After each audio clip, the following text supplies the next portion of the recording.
شبا حس تنهایی میکشه منو.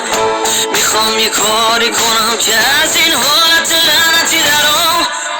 بگو قصه رو برام تعریف کن این حسم الان. میخوام بدونم چی میشه آخه این خونه یه لعنتی تنگ شده برام.